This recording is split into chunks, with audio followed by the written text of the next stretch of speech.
إن الذين كذبوا بآياتنا واستكبروا عنها لا تفتح لهم أبواب السماء ولا يدخلون الجنة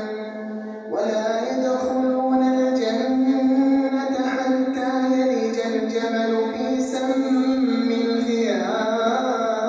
الخياط وكذلك نجزي المجرمين لهم من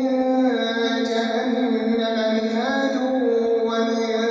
فوقهم غواش وكذلك نجزي الظالمين والذين آمنوا وعملوا الصالحات لا نكلف نفسا إلا وسعها